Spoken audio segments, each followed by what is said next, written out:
Side खबरों के लिए सब्सक्राइब करें फ्लेम मीडिया और उसके बाद बेल आइकन को प्रेस करें ताकि सबसे पहले आपको मिले एक्सक्लूसिव खबरें।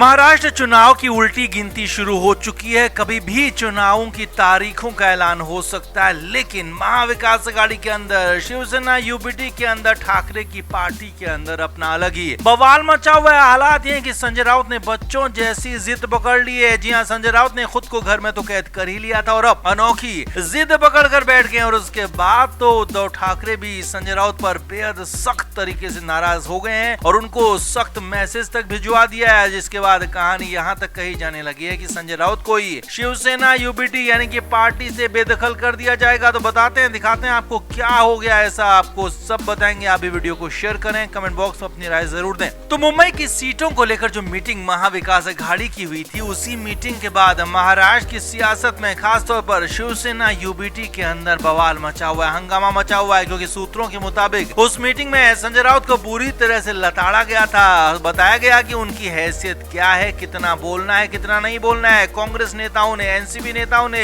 संजय राउत को पूरी तरह से हमला कर उनको लताड़ दिया था, जिसके बाद से ही संजय राउत गायब हैं। हालांकि कुछ जरूरी जगहों पर एक दो बार संजय राउत दिखे हैं, लेकिन जिस तरह से संजय राउत हर जगह पाए जाते थे और खासतौर पर मातोश्री तो उनके लिए दूसरा घर जैसा ही था, तो संजय राउत ना तो अपने घर से बाहर निकल रहे हैं और न ही मातोश्री जा रहे हैं, क्योंकि शर्म के मारे वो अपने घर से बाहर निकलना नहीं चाहते हैं, कार्यकर्ताओं का सामना करना नहीं चाहते हैं। अब खबर यह है कि सूत्रों के मुताबिक उद्धव ठाकरे के बुलाने के बाद भी संजय राउत आए नहीं, क्योंकि संजय राउत को यह लग रहा है कि उद्धव ठाकरे उनका पक्ष नहीं ले रहे, उनकी मीटिंग में हुई बेइज्जती का बदला नहीं ले रहे और कांग्रेस एनसीपी नेताओं को कुछ भी नहीं कह रहे, विरोध तक नहीं जता रहे। लिहाजा उद्धव ठाकरे की बातों को भी संजय राउत ने मानने से इनकार कर दिया, आने से इनकार कर दिया। अब इसके बाद का अपडेट यह है कि संजय राउत की इन हरकतों पर उद्धव ठाकरे भी बेहद ज्यादा नाराज हो गए। जी हाँ, सूत्रों के मुताबिक उद्धव ठाकरे ने संजय राउत के एक करीबी नेता के जरिए साफ साफ सख्त संदेश भिजवाया है कि ऐसे चुनाव के वक्त में घर के अंदर छिपकर क्यों बैठे हो, कहीं पार्टी को हराने की प्लानिंग तो नहीं कर रहे हो। जी हाँ,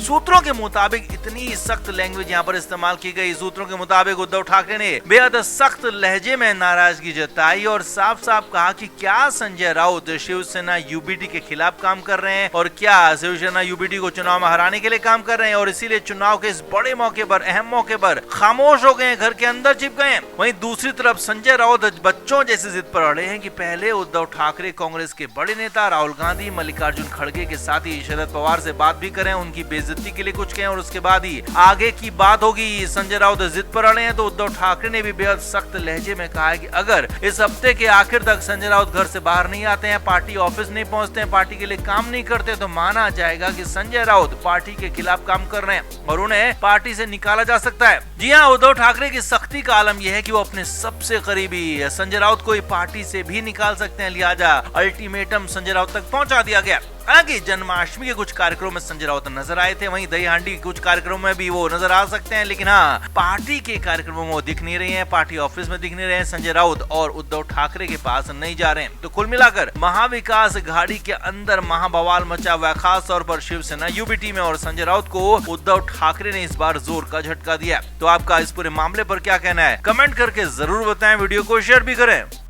तो महाराष्ट्र में जबरदस्त बवाल चल रहा है, हंगामा चल रहा है, सीट शेयरिंग को लेकर सबसे ज्यादा विवाद हो रहा है और खास तौर पर महाविकास आघाड़ी की पार्टियों में सीटों को लेकर संग्राम मचा हुआ है। अब मुंबई की 36 विधानसभा सीटों को लेकर शनिवार को एक मीटिंग हुई। मुंबई में बीकेसी के ट्राइडेंट होटल में मीटिंग हुई, जिसमें उद्धव ठाकरे की पार्टी, कांग्रेस पार्टी और शरद पवार की पार्टी के नेता शामिल हुए। अब इसी मीटिंग में ऐसा हुआ कि बवाल हो गया। असल में सबसे पहले उद्धव ठाकरे की पार्टी की तरफ से संजय राउत ने बोलना शुरू किया और मुंबई की 36 में से 22 विधानसभा सीटों पर अपना दावा ठोक दिया और साफ साफ कहा कि मुंबई में शिवसेना यूबीटी यानी कि ठाकरे की पार्टी मजबूत है, लिहाजा हमें 22 सीटों पर चुनाव लड़ना ही होगा और मुंबई में शिवसेना यूबीटी बड़े भाई की भूमिका में होगी। वहीं इसके बाद कांग्रेस की तरफ से आए भाई जगताप और वर्षा गायकवाड़ शामिल हुई थी। तो वर्षा गायकवाड़ ने कहा कि कांग्रेस ने मुंबई में लोकसभा चुनाव में काफी अच्छा प्रदर्शन किया और इस लिहाज से कम 18 सीटें कांग्रेस को मिलनी चाहिए, जो कि मुंबई की कुल सीटों में से आधी सीटें थी। वहीं एनसीपी शरद पवार की तरफ से 5 सीटों की मांग की गई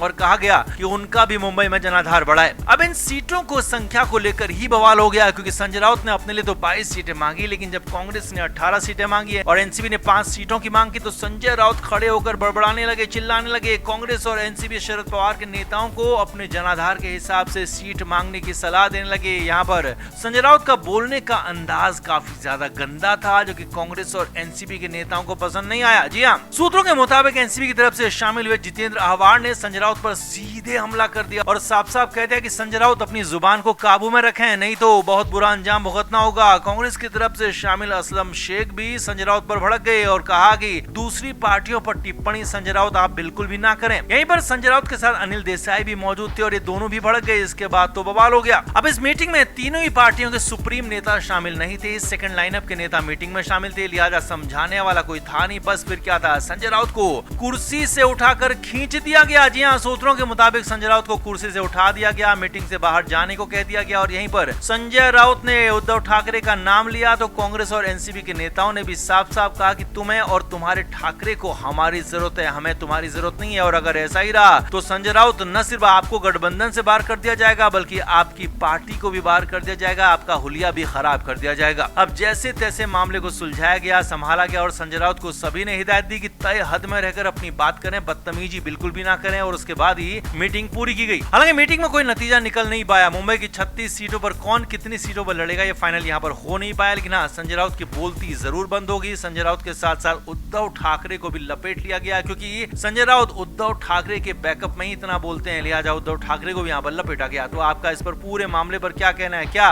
संजय राउत अपने बड़बोलेपन की वजह से उद्धव ठाकरे को सबसे ज्यादा नुकसान पहुंचाते हैं और इस चुनाव में भी क्या संजय राउत की वजह से ठाकरे को नुकसान हो सकता है? कमेंट बॉक्स में आप जरूर बताएं, वीडियो को शेयर भी करें।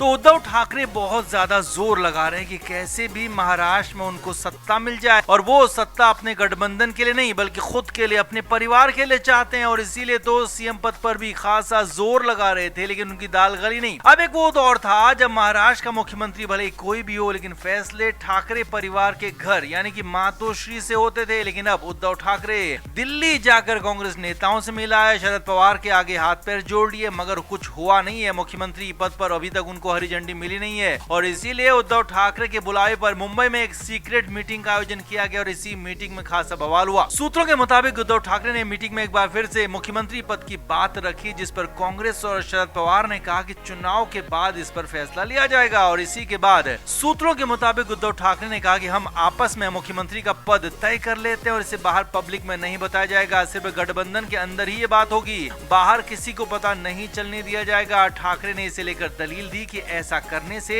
लीडरशिप साफ होगी, कार्यकर्ताओं का मकसद भी साफ होगा और यहीं पर उद्धव ठाकरे ने अपने बेटे आदित्य ठाकरे को आगे कर दिया। जी हाँ, सूत्रों के मुताबिक खबर है कि उद्धव ठाकरे ने कहा कि उनके नाम पर यानी कि उद्धव ठाकरे के नाम पर कुछ लोगों को दिक्कत है तो मैं पीछे हट जाता हूं और मेरे बेटे यानी कि आदित्य ठाकरे को सीएम फेस अंदर ही अंदर तय कर लिया जाए। उद्धव ठाकरे ने दलील दी कि आदित्य ठाकरे मंत्री रह चुके हैं, उन्हें संगठन के साथ साथ सरकार चलाने का भी अनुभव है और ठाकरे परिवार को लेकर लोगों में एक सहानुभूति है, एक लहर है ठाकरे परिवार को लेकर। उद्धव ठाकरे ने यहाँ तक कहा कि लोकसभा चुनाव में भी भले ही कांग्रेस और एनसीपी शरद पवार को ज्यादा सीटें मिली, लेकिन ये भी उद्धव ठाकरे और ठाकरे परिवार की वजह से हुआ, ठाकरे के साथ होने की वजह से हुआ और इसीलिए ठाकरे सरनेम वाले आदित्य ठाकरे को मुख्यमंत्री का फेस तय कर लिया जाए। चुनाव के बाद इसका ऐलान कर दिया जाएगा। Flame media report.